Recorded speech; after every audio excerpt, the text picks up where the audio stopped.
Hey everyone, Dan here with a quick video live stream. I like to do these live streams. They're easier to do and they just, boom, they're up on the sites. So, quick live stream to answer the questions, or rather yet, to put together the questions that are left unanswered for WandaVision. Now, we are just a couple days away from the season finale, series finale, however you want to put it, the finale of WandaVision. And I sat down and I made a checklist of the questions we have yet to get answers to. And there's quite a few. I mean, a lot. So thought I'd go over them real quick. And if there's any I'm missing, please add them to the comments. But here's 20 that I thought, and these are questions brought up by the show, not brought up by fan speculations. There's been a lot in this series that have been like, oh, hey, are we introducing mutants here? Oh, does this mean this? Does this mean, are we going to get a Magneto cameo? Are we going to get, these are just questions that were brought up by the series itself that is left unanswered. Not necessarily by, most of them are. There's one or two that I think fan speculation has driven, but they were brought up by the series. So going all the way back, we're going to start off with, and this was one of the first ones I started asking, is why does Vision have super speed? Now, I know that he was created. We know now, by the way, spoilers, if you are not up to date on WandaVision, come on. If you're not up to date on WandaVision, you should be. But so one of the first questions I started asking was, why does Vision have super speed? And it leads into our second question, which is, why was the Vision so much more emotional? Now, I know that the Vision is not the real Vision. We learned that in the last episode, that he was a construct created by Wanda from her magic. But if that's the case, why isn't he somewhat correct version? Now, I get that he might have some more emotions because, she sees him as being more human than everybody else does. So I might let that one slide. But why does he have a superpower that he doesn't normally have? I mean, and it's not like he had Quicksilver speed. Quicksilver, well, we saw it later on with the fake Pietro. Vision speed was enough to get across the room and catch a piece of fruit, or to run across town, grab the doctor and back in enough time for her to give birth, not enough time beforehand. So Pietro could have shot across town, grabbed the doctor, and been back before she could finish the sentence. So those are two questions having to do with the Vision. And to throw in the one is, why was the Vision affected by the chewing gum?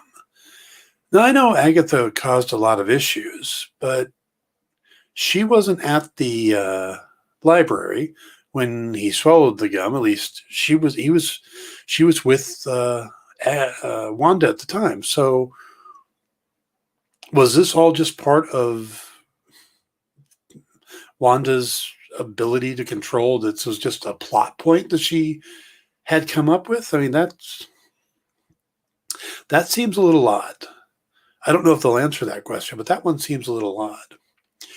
Also, why was the Grim Reaper's helmet in the animated opening for episode 2? I mean, there was bones and what looked to be the Grim Reaper's helmet in between the floors, between the first and second floor in the animated opening. That just seemed really weird. And it's not something they just accidentally did. So what's up with that? What happened to the sword agent / beekeeper that got into the place? He just kind of crawled in and came up, and she rewound, and now we don't know what happened to him. They never actually said he got out. Did he get absorbed? Will we find out what happened to him at some point? Just seems like an interesting unanswered question. All right. What is up with Dennis the mailman?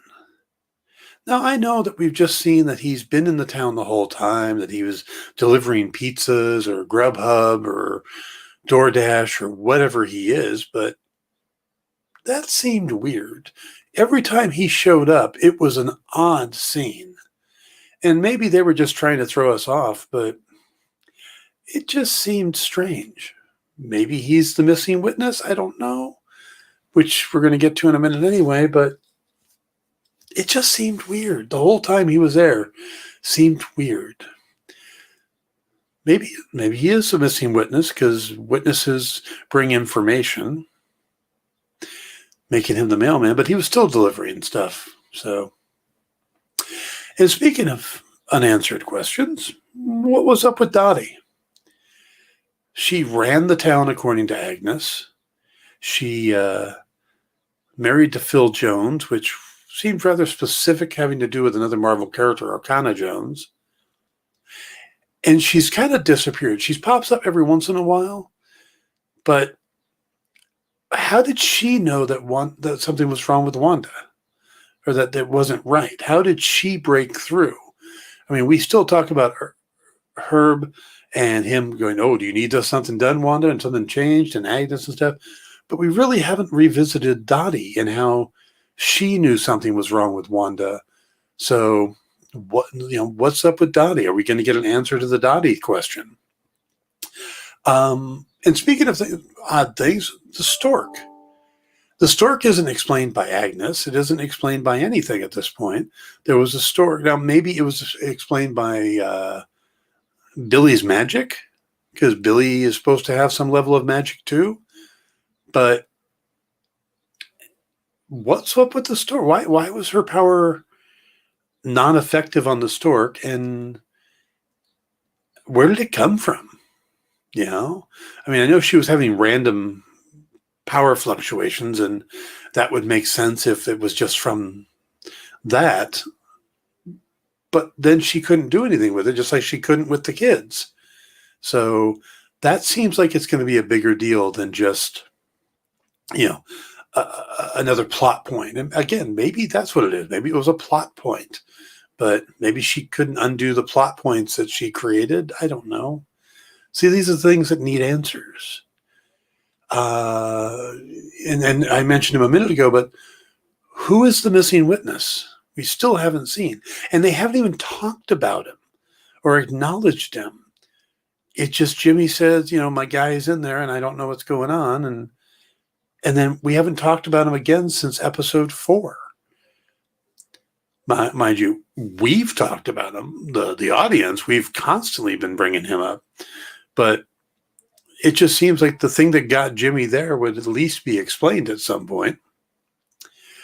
Okay. The other question, similar to the missing witness, is who is Monica's engineer friend? Now, I know that we've all made a big hype out of that. And, it's going to be Reed Richards. It's going to be Adam Bashir. It's going to be Hank McCoy. And I didn't really buy most of that. I thought it probably was Blue Marvel, Adam Bashir. But the fact that she said, "I'm going to go meet my guy," and then we get Major Goodner, who's not a guy, doesn't really seem to answer that question. Maybe they're still going to find an answer in the last episode, but there is so many questions left and so much going on that it seems like some of these answers are not going to happen in a 50-minute episode. They're now saying that it's going to be a 50-minute episode with credits. So what do we get, about 45 minutes of actual story? There's a lot to resolve in 45 minutes. And one I don't think we're going to get resolved at all, but I think definitely needs an answer is, what is Monica's issue with Carol Danvers? Where did that come from? And do we have to wait till Captain Marvel 2 to get the answer to that? That seems like a long time. Okay. Continuing on, so far that is 11 questions that are still out there. Number 12. What is Pietro and Why does he look like that? Now, we learned in the last episode that it was a crystalline possession. Now, we don't know what that is. I don't know. I looked him up. It's a term I've never heard before. The internet doesn't seem to have heard before. When it came up, when you Google it, it just brings up this episode, the reference to the scene in the episode. So is Pietro a crystalline figure that she built? If so, why does he look like that? Why would he just happen to look like the one from the other universe? I mean, are they just trolling us? Or is this like someone that lived on the outskirts of town that Wanda hadn't seen, that Agnes picked or Agatha picked and just used as a puppet so she could see and see through his eyes and mouth him and stuff? I mean, I get there's a lot of possibilities, but I think we need an answer to that. Why? I mean, they could have picked any actor at all to cast in that role, and they went for Evan Peters. So is there more to it? And while we're at it, what are Billy and Tommy? They're not, they're resistant to her magic. They grow up on their own. They show superpowers. Billy shows powers similar to Wanda's, and Tommy shows powers the same as Pietro. But are they real? Or are they just constructs like the Vision was? And then another one that keeps popping up, and he appeared in the second episode. What the hell's up with Senor Scratchy? Now, I get that we refer to him quite a few times, or there's he pops up a few times. But in the last episode, the rabbit ate a bird. Rabbits don't eat birds. That's weird. Now, that kind of ties into, is he Ralph? And if so, who the hell is Ralph? That's kind of a joined one because I already did 20 questions. But who is Ralph? Is Ralph Senor Scratchy? Is Senor Scratchy something else? I think we need an explanation on Senor Scratchy.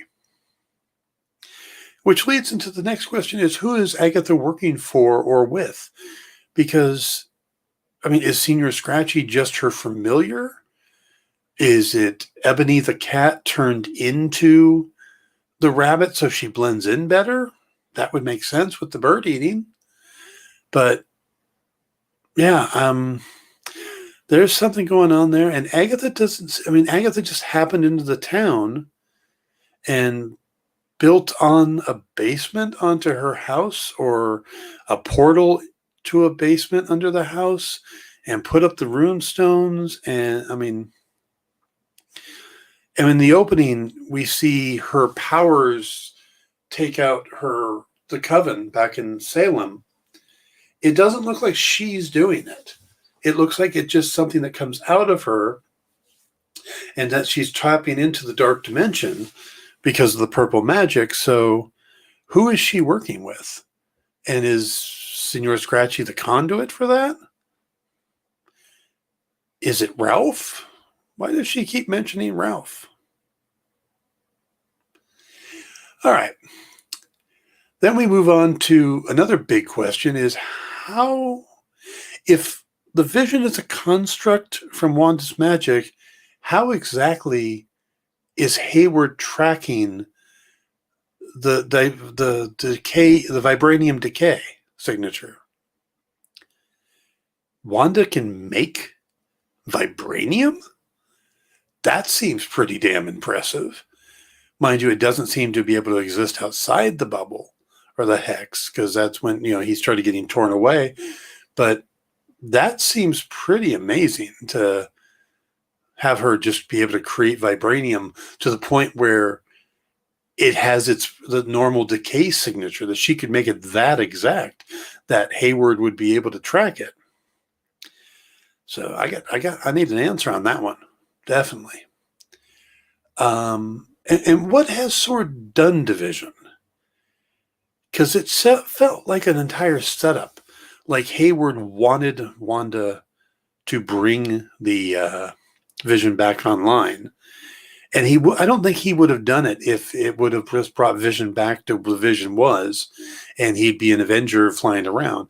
I think at that point they'd already mind wiped him, maybe put in different programming, something to the point where they wanted to bring him back online, thinking that they were going to be in control of him. So I think there's more to it. I think Sword has definitely done something to the Vision. Something else that came up in this last episode, and they hinted at it and they try to push us in a certain direction, but we never actually see for sure, did Wanda use a spell on the Stark bomb?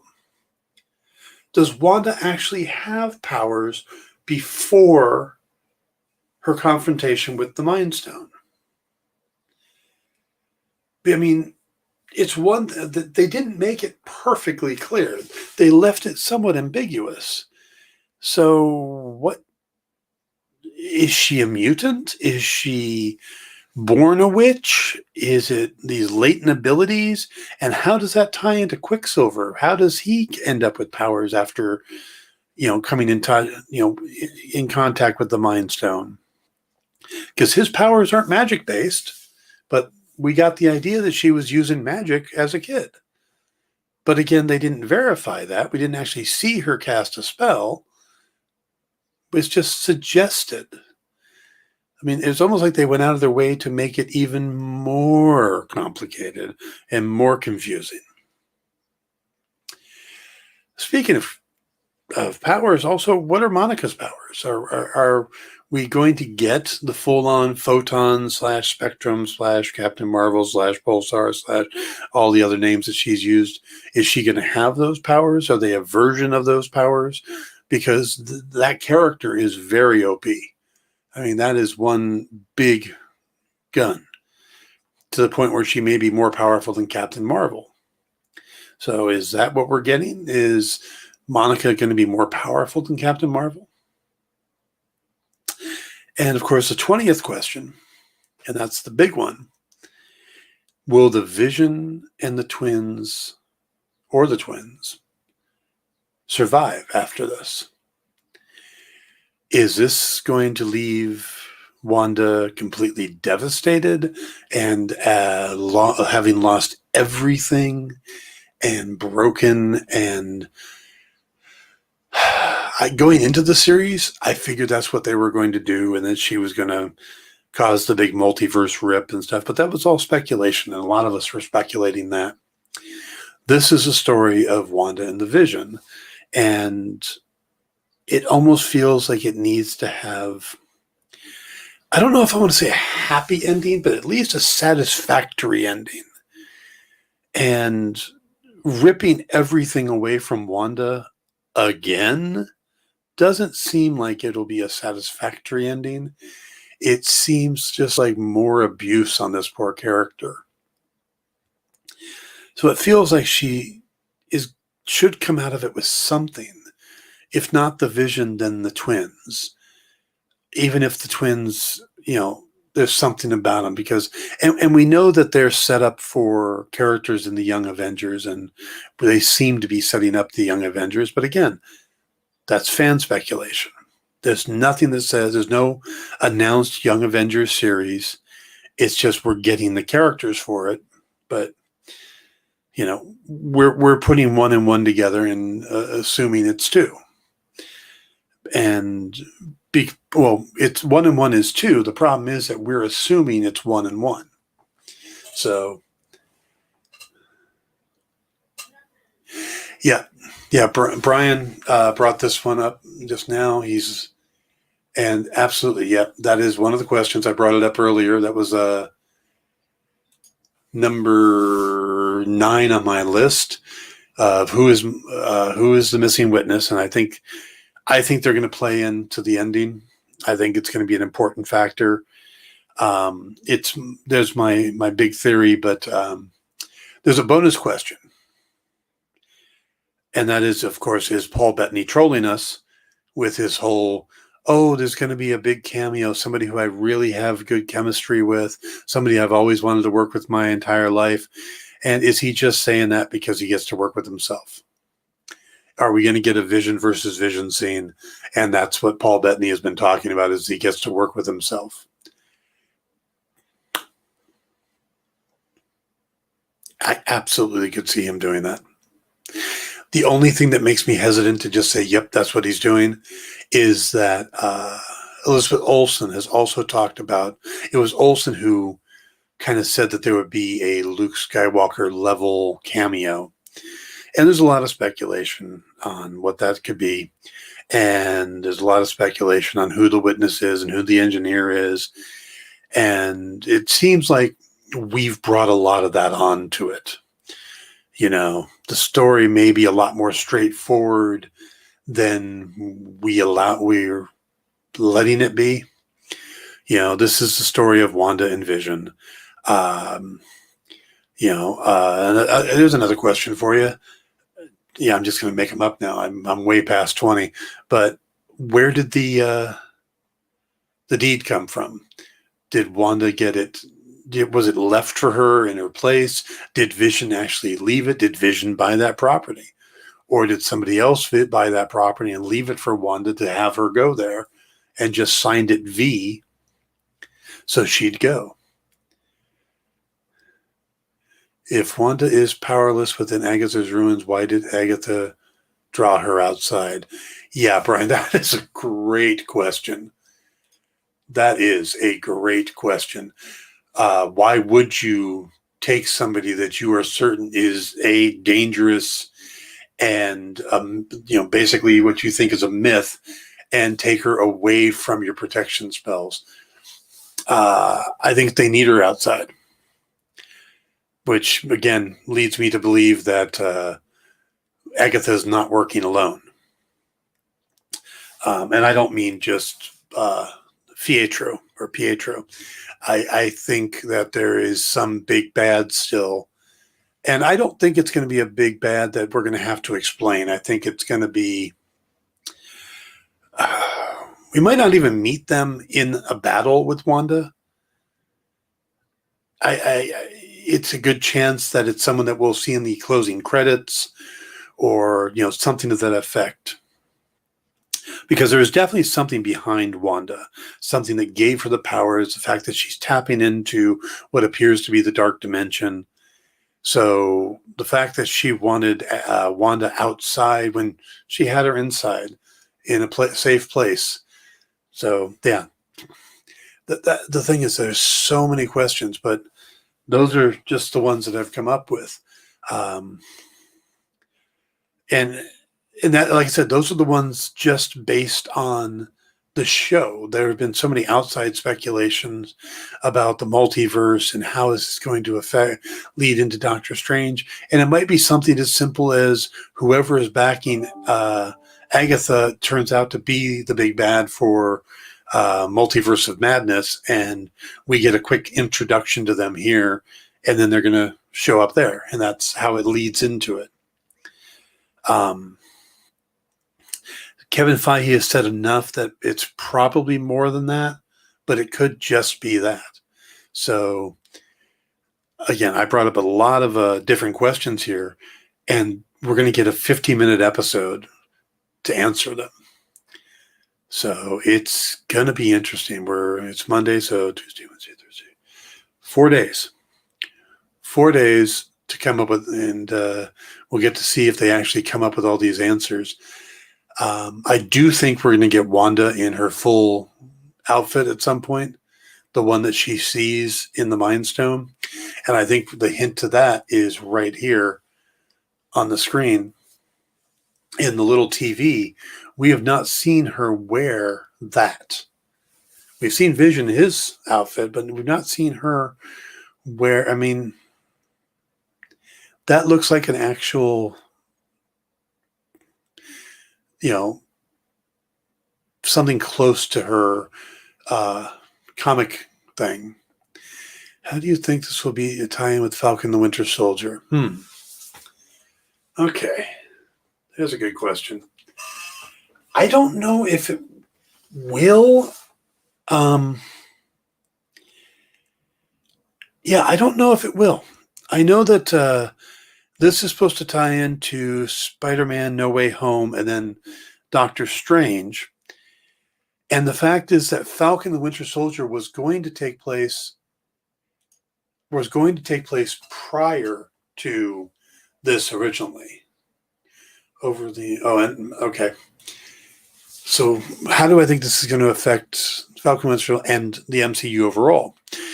I think the MCU overall is, I think we're setting up a big bad for the 3 movies, but I think it might also lead to the big bad for going forward.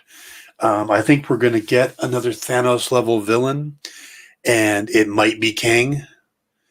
And Kang could tie in here.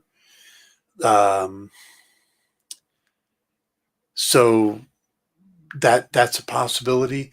I think it's going to be the villain, but I also think that we're creating some Omega level threats here on the good guys' side. You know, Monica's power levels are pretty extreme. Wanda's power levels, we're now getting a real idea of how powerful she is. So by setting up the heroes, the strength of the heroes, I think it's going to mean we're going to need somebody even bigger than Thanos as a threat. Because Wanda probably could have taken Thanos one-on-one if he didn't have the ships and stuff to back him up. Straight out fight, I think Wanda could have taken Thanos before he had definitely before he had the gauntlet. So I think they're upping the power level of the heroes, which should be interesting because they're going to massively have to up the power level of the villains to deal with all the heroes. So it's too hard it's too early to tell after just one segment of phase 4 to see how this might play out any further than that. I think we're definitely increasing the magic in the MCU. That's probably part of what this is. And the opening threads of creating the multiverse, which will allow characters like the Fantastic Four and the X-Men to be introduced into the later phases. But I don't think this will be a direct connect. I don't think we're going to go. I never thought we were just going to suddenly get X-Men and Fantastic Four during this season. I think it just kind of creaks open the door, turns the knob just a little, where Doctor Strange will push it a little bit further in. So I think this is just a starting point that magic and the multiverse and stuff will become a big thing. I think Falcon and the Winter Soldier may be a completely different path. It brings in Madripoor, which is interesting because that is definitely an X-Men city. But I think that's going to be going down a different path. And it'll probably all come together. Well, good question. They brought it all together for Thanos. I don't know if they're going to bring it all together now. It might be that you have these different characters on different paths. You could have the magical path and the non-magical path that'll lead to Thunderbolts over here and Mephisto or Kang over here. So you could end up with 2 different paths that don't necessarily connect. They're in the same universe and characters will flip-flop back and forth, but you might have 2 different threat level paths. But again, we're looking at the very first part of phase 4. So it's kind of hard to pull that many answers out of this when we can't even get all the answers out of the show itself. So, yeah. But I think we're definitely going to have a more powerful Wanda, whether she's a good guy or a bad guy after this. That might also be interesting to see. I know that a lot of people are speculating that she'll be the bad guy of Doctor Strange. And also, a lot of people are speculating that what they're doing here is basically the Dark Phoenix story with Wanda, or the equivalent of the Dark Phoenix story, because Marvel didn't have the X-Men when they started putting this together. I don't know if I see that. And I think we're doing the Vision Quest story. We're doing the Wanda and her kids story. Will we get to a House of M type thing? Possibly, but I don't see it yet. I don't see it with the end of the series with her saying something the equivalent of "No more mutants." If I feel like the upcoming slate is all about parallels. Okay, yeah. Parallel threats. Like I was saying, we might end up with 2 threats. So it is possible, yeah, that we're not going to have the single big bad. We're going to end up with dual threats going on, which could be even more interesting because with the Infinity War. Oh, no more barriers. Yeah, Brian. Yeah. And there's nothing that says that they couldn't create parallel universes. Marvel could end up with the Avenger universe and then have an X-Men universe that could be crossed back and forth, but have them be different worlds. So then you don't have to explain why the Fantastic Four and the X-Men didn't show up to help fight Thanos. Why all these characters are popping up later, especially when they kind of retconned Ant-Man into the beginning of the Marvel Universe. He was the start of the Marvel Universe. Wasp was the start of the Marvel, were part of the original Avengers, but they weren't part of the Avengers in the MCU. So what they did was they created Scott Lang and Hope Van Dyne, and then said, oh, by the way, her parents were active before them. And that does kind of take care of that a little bit. They're not part of the Avengers, but they are part of the start of the MCU in a sense. So I could see them doing something like that, saying, oh, the FF were here, but they were stuck in space or they were in the negative zone. And you could do that with the Fantastic Four easy enough. It's harder with mutants.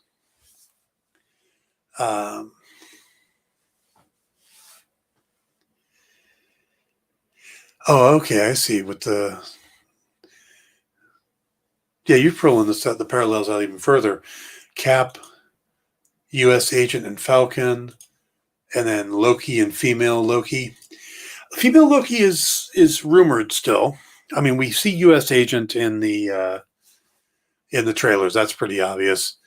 She-Hulk, Red Hulk, Abomination. Again, Red Hulk is theory at this point. Abomination's coming back. We know Hulk will be there. So it's good to speculate, but at the same time, it's hard to build theories off of speculation. So yeah, Hawkeye, Kate Bishop, Thor, Jane Foster. Yeah, they're definitely doing parallels so yeah, I could see that. I think you might be onto something there.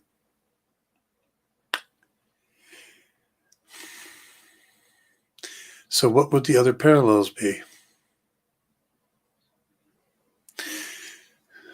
Will we get Miles Morales introduced in the next Spider-Man movie?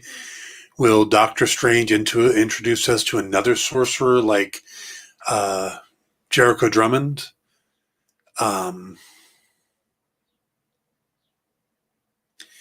Vision, White Vision. Yeah, I don't think we're going to end up with both of them at the end of this. I think either both will be destroyed or Vision will take over the body of the White Vision and bring it back to life. Yeah, I don't think we're going to get 2 Visions by the end of this, but we're definitely going to deal with the parallel. Does that mean we're going to get 2 Quicksilvers? Will Aaron Taylor Johnson come in to fight the Evan Peters one at the end? Oh God, how awesome would that be? I don't think they're going to do it, but if they actually brought in Aaron Taylor Johnson to fight Evan Peters' Quicksilver. Yeah, several rumored Spider-Man, but again, rumors, you know. So we got to be careful with that. How much we're going to put on the rumors. I mean, we were rumored that we're going to get Magneto in this. We're rumored that that this was going to introduce the X-Men. I think rumors are half wishful thinking and half wise speculation, you know. Aaron Taylor Johnson is Nightmare. That would be interesting. My thought was that Pietro is actually, Evan Peters' character is actually an actor who was my wrap up or wild ass speculation is that Evan Peters is actually playing Simon Williams, who was put into witness protection program and sent to Westview, and he got picked because he was on the outskirts of town where you would put a witness, and is the one that got pulled in because he was an actor to play the part of Pietro, and he's going to end up being Wonder Man going forward in the MCU, which explains why he could do super speed, because the Wonder Man is supposed to have a level of super speed.